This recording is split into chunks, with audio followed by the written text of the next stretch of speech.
हर गढ़ी ले सूरतिया। अच्छा कौन विधाता तो हर गढ़ी ले सूरतिया। कौन विधाता तो हर गढ़ी ले सूरतिया। ई नजर नजर हमें करेला असर मन भावन अच्छा। हो भावन हो। मन भर जाए गोरी देखी के जवनिया।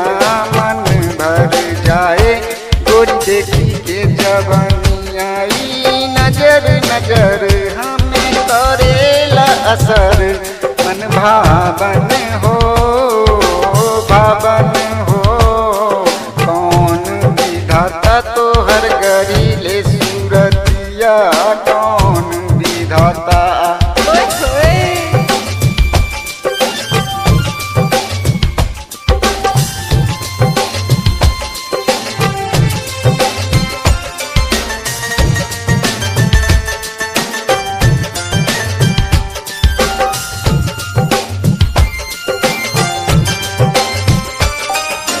पहली बार हम देखी ले तोहके लागलू नील कंवल हो। पहली बार हम देखी ले तोहके लागलू नील कंवल हो। अच्छा साले के सिस्टर मेरा खजाना। ओए होए। साले के सिस्टर मेरा खजाना। अच्छा जिए के बाद तोरा संग हो। कौन विधाता तो हर गढ़ी ले सूरतिया।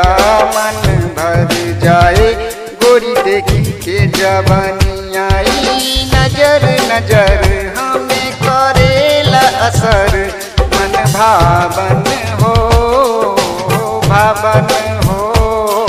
कौन विधाता तो हर गढ़ी ले सूरतिया। कौन विधाता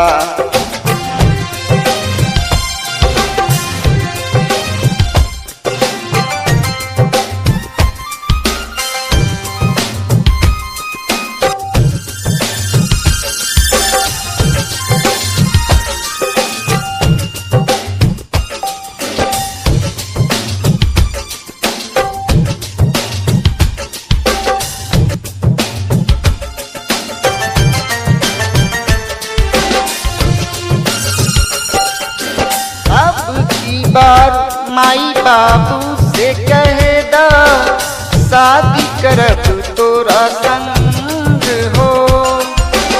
अब की बार माई बाबू से कह दा शादी करब तोरा संग हो। अच्छा दुल्हन बना के घर में सजा के। दुल्हन बना के घर में सजा के। अच्छा जिए के बाद तोरा संग हो। कौन विधाता तो हर गढ़ी ले सूरतिया। मन भर जाए गोरी देखी के जवनिया। ई नजर नजर हमें करेला असर मन भावन हो भावन हो। कौन विधाता तो हर गढ़ी ले सूरतिया। कौन विधाता